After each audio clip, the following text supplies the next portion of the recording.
நம்ம இன்றைக்கி பார்க்க போகிறது என்ன அப்படின்னா, ப்ரானில் ஒரு நல்ல ஒரு ஸ்டார்டர் பார்க்க போகிறோம்.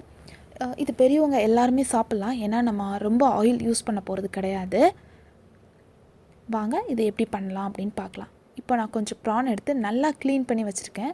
பாருங்கள், நல்லா க்ளீன் பண்ணியிருக்கிறேன். நல்லா க்ளீன் பண்ணி 2-3 தடவை நல்லா கழுவி வச்சுக்கோங்க. இப்போ இதில் தேவையான மசாலா ஆட் பண்ண போகிறோம். 1 டீஸ்பூன் மிளகாத்தூள்,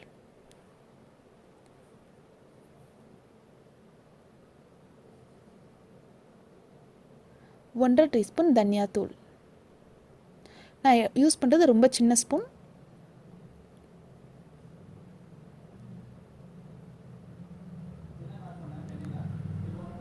அப்புறம் கரம் மசாலா 1/2 டீஸ்பூன்.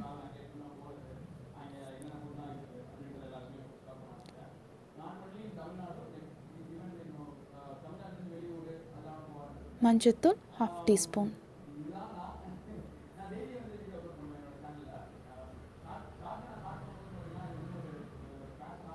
ஒரு டீஸ்பூன் மிளகுத்தூள்.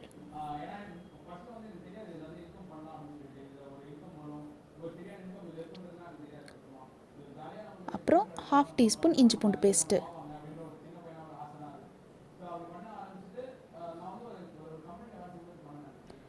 தேவையான அளவுக்கு உப்பு.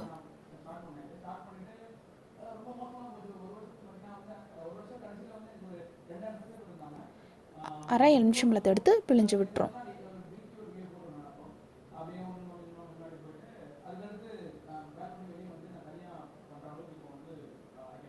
இப்போ இது எல்லாத்தையும் நல்லா விரவிடலாம்.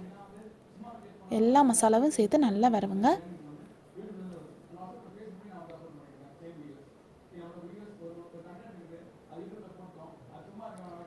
இப்போது இதை நல்லா விரவி ஒரு அரை மணி நேரத்துக்கு அப்படியே ஊற வச்சுருங்க.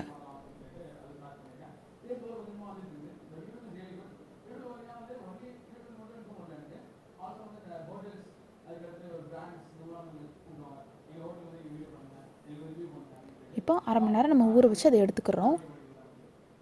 இப்போ ஒரு கடாயில் நம்ம ஊற வச்சுருக்கிற ப்ரான் எல்லாத்தையும் அப்படியே போடுங்க. எண்ணெயோ தண்ணியோ எதுவுமே ஆட் பண்ண வேண்டாம், ஏன்னா நமக்கு ப்ரான்லேருந்து வெளியே வர்ற தண்ணியே இது வேகிறதுக்கு ரொம்ப சரியாக இருக்கும்.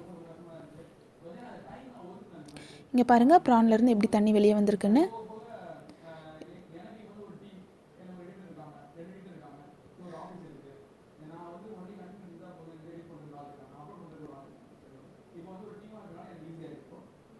இப்போ இதை நல்லா வெந்துட்டு ப்ரானு, இப்போ நம்ம இதை தனியாக எடுத்து ஒரு பாத்திரத்தில் வச்சுக்கலாம்.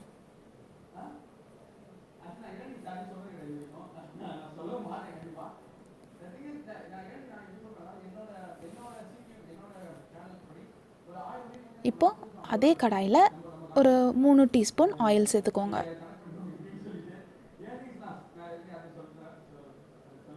இப்போ 2 மிளகாய், ஒரு பெரிய வெங்காயம்,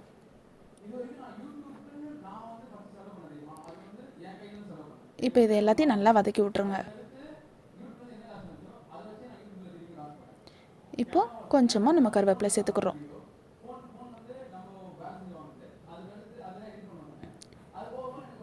இப்போ நல்லா வெங்காயம் வதங்கிட்டு இப்போ நம்ம ப்ரானை அதில் மறுபடியும் போட்டு நல்லா வதக்கலாம். ரொம்ப ஈஸியான பண்ணிடலாம் நம்ம. நீங்களும் உங்கள் வீட்டில் கண்டிப்பாக ட்ரை பண்ணி பாருங்கள். எப்படி வந்துச்சுன்னு எனக்கு கமெண்ட்டில் சொல்லுங்கள். உங்களுக்கு பிடிச்சிருந்துச்சி அப்படின்னா லைக் பண்ணுங்கள், ஷேர் பண்ணுங்கள், என்னோடய சேனலை சப்ஸ்கிரைப் பண்ணுங்கள், கீழே இருக்கிற பெல் பட்டனை கிளிக் பண்ணுங்கள்.